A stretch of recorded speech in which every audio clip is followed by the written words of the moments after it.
Voilà, bonjour chers frères et sœurs, bienvenue dans cette nouvelle capsule sur notre chaîne Réponse Biblique TV.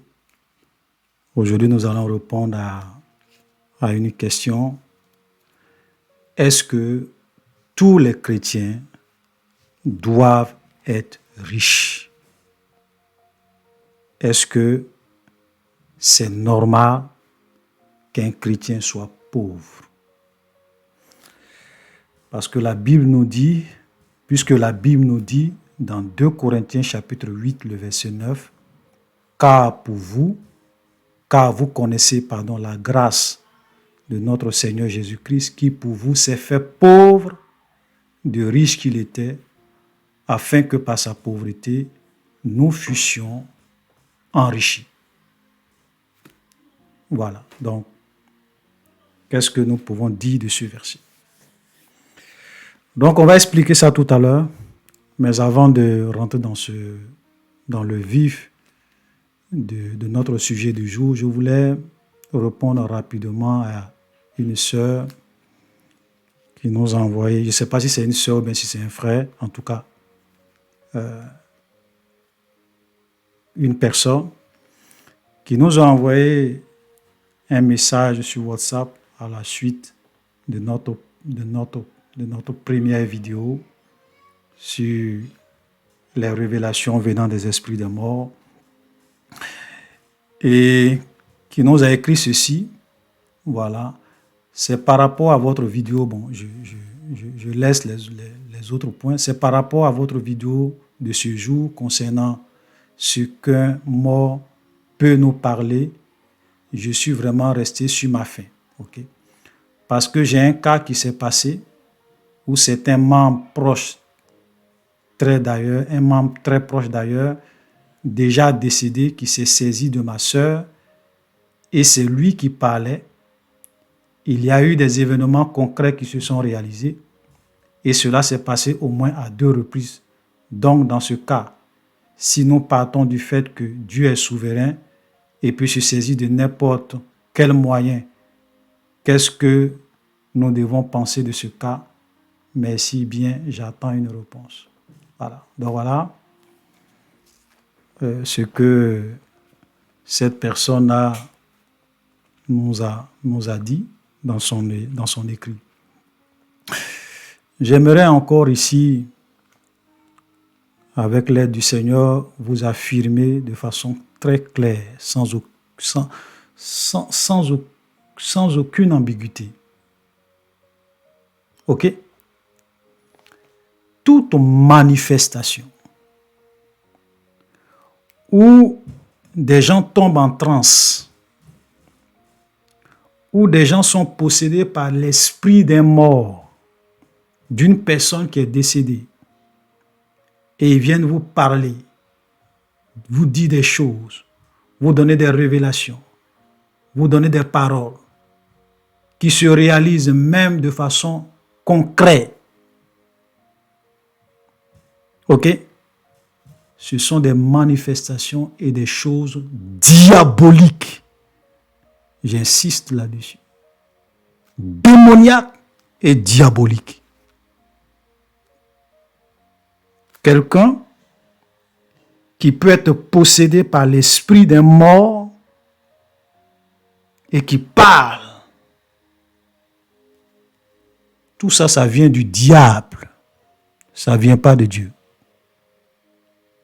Et puis, cette personne-là se trompe gravement quand tu dis que Dieu est souverain.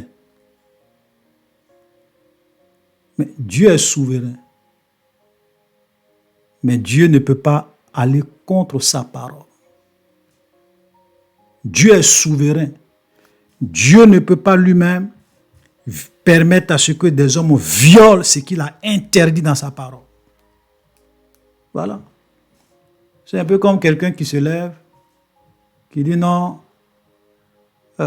Dieu m'a dit d'aller vraiment commettre l'adultère parce que j'avais trop envie. Mais Dieu est souverain. Il peut faire ce qu'il veut. Tu vas lui dire quoi? Dieu est souverain. Parce que Cette histoire de Dieu est souverain, là, on peut mettre tout et n'importe quoi dedans. On peut mettre tout et n'importe quoi dans le fait que Dieu est souverain. Dieu est souverain. Donc, faisons beaucoup attention dans ce que nous mettons dans Dieu est souverain. Dieu ne peut pas violer sa parole. Dieu a une manière d'agir. Dieu a une manière de faire. Dieu a une manière d'opérer dans les affaires des hommes. Montre-moi un seul exemple dans la Bible.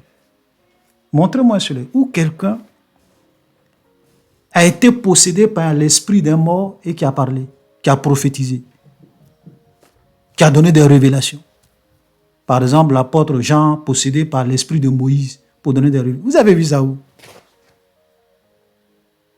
Tout ça, ce sont des choses que le diable organise pour tromper les gens, pour faire croire aux gens que les morts ne sont pas morts, même dans mon village. Vous avez des gens, il y a des phénomènes qu'on appelle des phénomènes de communion, en Côte d'Ivoire par exemple, où vous avez des gens qui tombent en transe. Même chez nous, même souvent quand des gens meurent dans nos villages, quand souvent des gens meurent, on dit bon, on va invoquer l'esprit de la personne pour que l'esprit de la personne vienne désigner qui l'a tué. Et souvent, tu vois le cercueil qui vient, qui désigne telle personne. Et souvent, mais les gens confessent, hein, oui, c'est moi qui l'ai tué. Mais tout ça, ce sont des manifestations démoniaques et sataniques. Tout ça, c'est le diable qui est derrière, qui organise tout ça. Satan, c'est un menteur. Alléluia. Quelqu'un qui était vivant, il n'a pas pu faire quelque chose. Il n'a même pas pu empêcher que les gens le tuent. C'est maintenant qu'il est mort là, qu'il est devenu tout d'un coup puissant. Il va venir posséder les gens, il va donner des révélations. Ça, c'est une séduction. Et comme je l'ai lu la dernière fois, Lévitique 20, le verset 6, Dieu avait interdit à son peuple de parler aux esprits des morts, d'invoquer l'esprit des morts, de parler aux morts. Donc comment on peut dire que Dieu est souverain? Quelqu'un peut parler aux morts à travers quelqu'un d'autre. L'esprit des morts peut venir parler aux gens. Quelque chose que Dieu a interdit de façon claire dans la parole de Dieu. Oh bon! Donc, ce n'est pas de Dieu. Pour faire simple, comme ce n'est pas le sujet d'aujourd'hui, ce n'est pas de Dieu. Ce n'est pas biblique. Parce que vous voyez, tout ce que nous, en tant que des enfants de Dieu, nous devons accepter, croire, il faut qu'on ait des fondements pour ça. Quand tu lis la Bible, tu peux me montrer un seul exemple où de telles choses se passent? Ça n'existe pas. Amen. Donc soyons vraiment prudents. Voilà. Vous savez, Dieu est tellement puissant que s'il veut te donner une révélation, il n'a pas besoin de passer par un mort. Il peut envoyer un ange, comme je l'ai dit. Il peut te donner un songe, il peut te donner une vision. Jésus lui-même peut t'apparaître pour te donner des révélations. Jésus peut faire ça. Jésus est apparu à l'apôtre Jean. Mais comment Dieu, le Tout-Puissant, qui a des milliards d'anges à sa disposition, qui a toute une armée d'anges, de chérubins, de séraphins, d'archanges, il ne peut pas les envoyer pour te parler. C'est un mort, quelqu'un qui est mort, qui va prendre pour venir te parler. Ça, ce n'est pas le Dieu de la Bible. Ce n'est pas le Dieu de la Bible. Alléluia. Donc, faisons beaucoup attention. Voilà. Donc, on va revenir sur notre question, sur cette histoire de prospérité. J'ai tellement fait beaucoup de vidéos sur ça, sur la chaîne Vérité Biblique TV, pour essayer d'éclairer le maximum de personnes sur ça. J'ai fait beaucoup de vidéos. Mais bon, on va essayer de répondre quelque peu à cette préoccupation.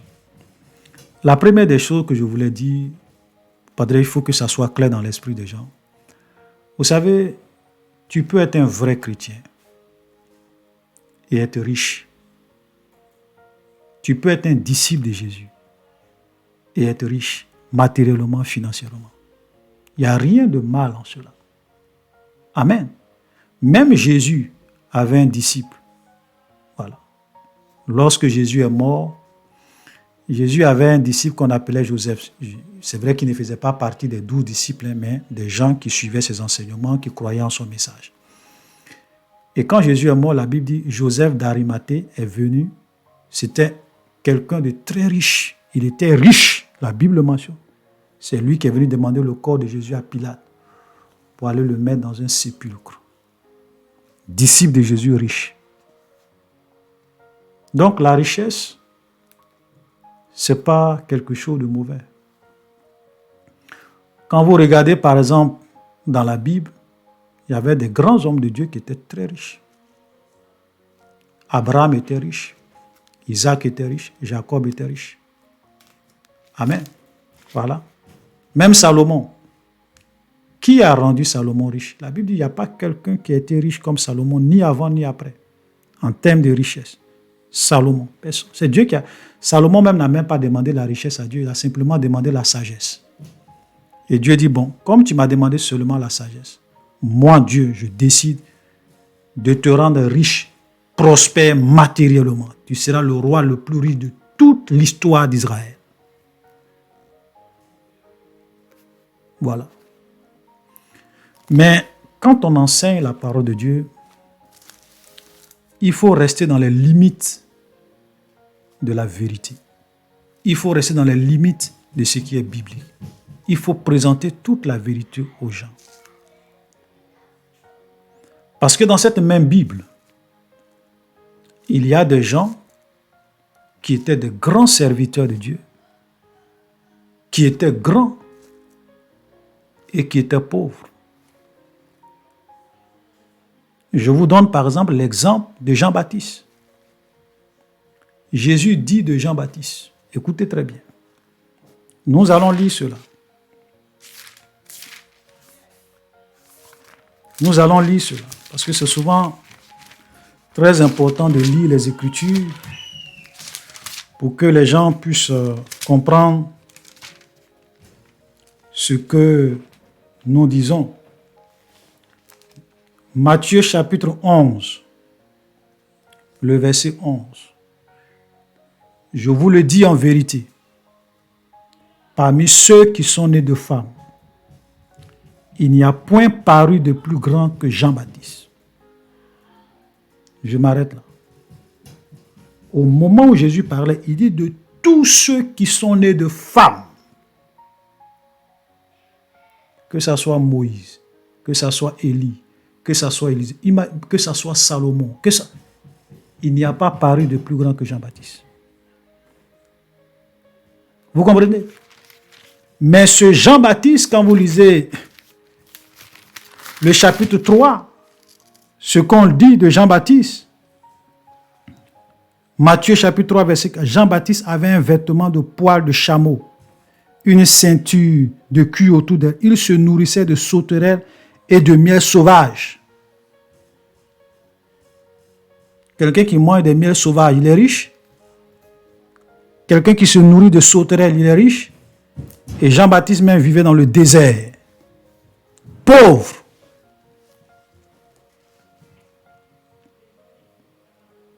Et j'aimerais encore préciser, parce que j'ai vu un homme de Dieu, et vraiment, c'est compliqué. Hein? Aujourd'hui, les chrétiens souffrent. Toutes sortes d'interprétations, de falsifications de la parole de Dieu, de mensonges. J'ai vu un pasteur qui disait, oui, les chrétiens de l'église primitive étaient pauvres parce qu'ils étaient persécutés. Donc, leur pauvreté était due à leur persécution. Sinon, nous devrions être riches, prospères. Je paraphrase sa pensée. Maintenant, posez la question à ce pasteur. Jean-Baptiste, qui le persécutait? Qui le persécutait? Parce que c'est vers le soir de son ministère, lorsque Jean-Baptiste a commencé à condamner Hérode, que Hérode a commencé à le persécuter, Hérode l'a saisi pour aller le mettre en prison. Sinon, tout le temps de la vie de Jean-Baptiste, jusqu'à ce qu'il commence son ministère, personne ne le persécutait. Il allait même prêcher dans le désert, ou dans le Jourdain, tous les gens venaient vers lui. Qui le persécutait? Personne. pourquoi il n'était pas riche? Parce qu'il n'était pas persécuté. C'est vers la fin de son ministère qu'il a commencé à être persécuté. Pourquoi il n'était pas riche? Les gens sont prêts à vous justifier toutes sortes de choses pour que ça colle avec leur doctrine de l'évangile de prospérité. Ça fait pitié. Jésus lui-même, la Bible dit que Jésus a commencé son ministère à 30 ans. Mais pourquoi, depuis tout ce temps, depuis de 0 ans jusqu'à l'âge de 30 ans, tu es majeur. Personne ne connaissait Jésus, il n'était pas persécuté, il était un charpentier, il travaillait. Mais pourquoi Jésus n'a pas appliqué les règles de la prospérité? Comme certains le disent, voilà les 10 étapes pour être prospère. Pourquoi il n'a pas appliqué ces règles-là pour être un multimilliardaire de son temps à l'âge de 30 ans, avant de commencer son ministère? Personne ne le persécutait. Pourquoi il n'était pas riche? Vous voyez comment les gens mentent. L'apôtre Jean lui-même, Jésus les a enseignés pendant 3 ans et demi avant qu'il ne meure à la croix. Jean était un pécheur. Pourquoi Jean n'a pas appliqué les règles de la prospérité pour être riche, ou bien Pierre a appliqué les règles de la prospérité pour être riche? Les gens sont des menteurs, simplement. J'aimerais vous dire, frères et sœurs, vous pouvez être un chrétien, être pauvre à cause de la situation de votre pays, de votre nation, à cause à cause de certains paramètres, ok, de certaines circonstances de la vie. Peut-être que vous n'êtes pas riche, vous n'êtes pas prospère, vous n'avez pas des milliards. Donc, frère, cela ne veut pas dire que vous n'êtes pas enfant de Dieu, que vous n'êtes pas dans la volonté de Dieu, que vous n'êtes pas béni par Dieu. Je ne sais pas ce que cela veut dire, frère. Tu peux être pauvre et être béni de Dieu. Tu peux être aussi riche et être béni de Dieu. Je veux dire, notre situation sociale, ce n'est pas ça qui détermine forcément que nous sommes bénis ou qu'on n'est pas bénis. Aujourd'hui, ça me fait souvent mal quand tu vois les chantres. Les chantres chrétiens aujourd'hui. Regardez les clips. Quand ils parlent de bénédiction, tu as une voiture, tu as une maison, tu as le travail. C'est ça qu'ils appellent bénédiction. Moi, je les appelle les chantres de l'évangile de prospérité. Ça veut dire que leur pasteur chante la prospérité, prêche la prospérité. Eux aussi, même dans les clips vidéo, ils viennent également mettre de l'avant la richesse de ce monde, la gloire de ce monde. Même chose comme les artistes du monde. Quand vous regardez, quand on était dans le monde et qu'on suivait souvent les clips mondains, c'était quoi? L'argent, l'alcool, les belles voitures, les belles femmes. Aujourd'hui, là, ces mêmes choses, dans une certaine mesure, sont rentrées aussi dans l'église. C'est pour cela que moi, personnellement, vous savez, j'écoute rarement la musique dite chrétienne. Peut-être il y a quelques artistes qui font de la bonne musique, inspirés par Dieu. Mais la plupart, c'est du trash. Juste pour avoir l'argent. Leur pasteur prêche les choses que les gens ont envie d'entendre. Eux aussi chantent ce que les gens ont envie d'entendre. Alléluia. Donc, voilà ce que je voulais dire. Amen. Et Jésus même nous a mis en garde contre l'amour de l'argent, contre le désir de s'enrichir à n'importe quel prix. C'est un piège pour beaucoup de personnes. Voilà. C'est pour cela que Paul nous dit que si nous avons la nourriture et le vêtement, cela nous suffit. Mais ceux qui veulent s'enrichir tombent dans la tentation, dans le pied, dans beaucoup de désirs pernicieux qui plongent les hommes dans la ruine et la perdition. Parce qu'il y a un danger. Quand souvent tu as de l'argent, tu es riche et que tu n'as pas compris certains principes avec Dieu, tu peux vraiment te perdre. Ce n'est pas que Dieu soit contre la richesse, mais ta richesse peut te perdre. C'est pour cela qu'il faut faire beaucoup attention. Alléluia. Faisons beaucoup attention. Donc, on va expliquer rapidement ce verset, comme ce sont des petites capsules, parce que dans certaines vidéos, je suis rentré dans les détails, j'ai expliqué. Le verset que les gens citent. Vous voyez, chaque fois quand les gens citent ce verset, je fais quand même l'effort toujours de lire, de commencer à faire la lecture un peu plus haut. Parce que je dis toujours que les gens souvent sont beaucoup trompés parce que ils ne lisent pas la Bible dans son contexte. Ils ne lisent pas la Bible dans son contexte. Et quand vous ne lisez pas la Bible dans son contexte, vous pouvez vraiment être trompé. Voilà, les gens peuvent vous tromper. Regardez 2 Corinthiens chapitre 8, à partir du verset 1. Nous vous faisons connaître, frères, la grâce de Dieu qui s'est manifestée dans les églises de la Macédoine. Au milieu de beaucoup de tribulations qui les ont éprouvées, leur joie débordante et leur pauvreté profonde ont produit avec abondance de riches libéralités de leur part. Donc ici, là, on dit les églises de la Macédoine étaient comment? Comment on qualifie leur pauvreté? Ils étaient dans une pauvreté profonde. Et au verset 9, on dit Jésus s'est fait pauvre des riches qu'il était afin que par sa pauvreté, nous fussions enrichis. Donc comment se fait-il que les églises de la Macédoine n'étaient pas prospères, riches, alors que Jésus s'est fait pauvre pour eux? La richesse dont il est question ici, ça n'a rien à voir avec la richesse matérielle. La Bible nous dit que Dieu nous a bénis de toutes sortes de bénédictions dans les lieux célestes. Amen. Parce que dès que les gens voient richesse, bénédiction, prospérité, on pense toujours aux choses de la terre. La vraie richesse, elle est d'abord spirituelle. Et elle nous attend là-haut.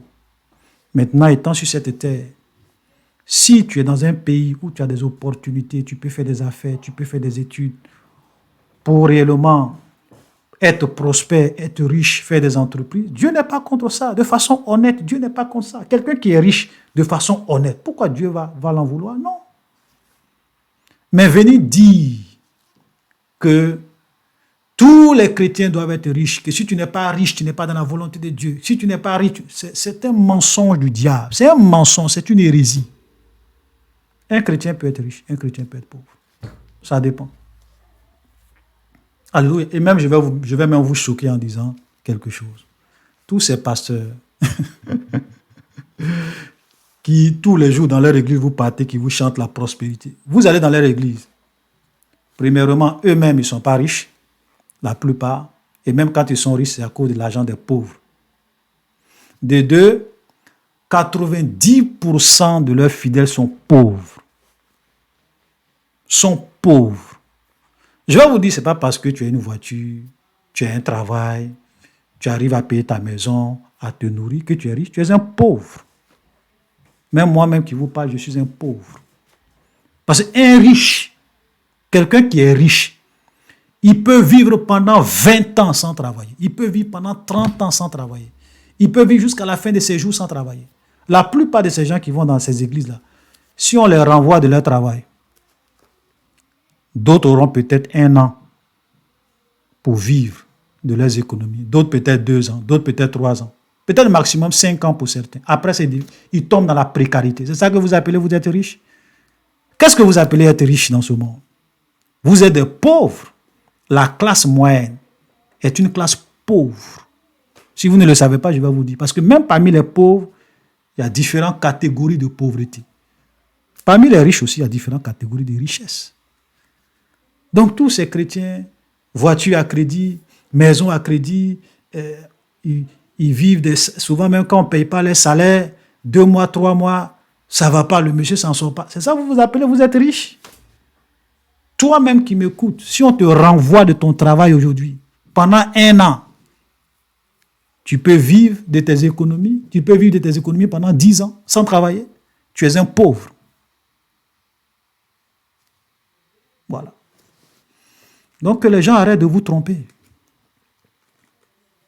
Que les gens arrêtent de vous tromper. On peut être riche et être béni de Dieu. On peut être aussi pauvre et être béni de Dieu et être un vrai chrétien, un enfant de Dieu. Lazare était pauvre. Il est mort, il est allé au paradis. Voilà. Donc faisons beaucoup attention à ce genre de doctrine et d'enseignement. Donc, soyez bénis. On va s'arrêter là pour cette petite capsule, même si j'ai dépassé les 20 minutes. Que le Seigneur nous garde. Shalom.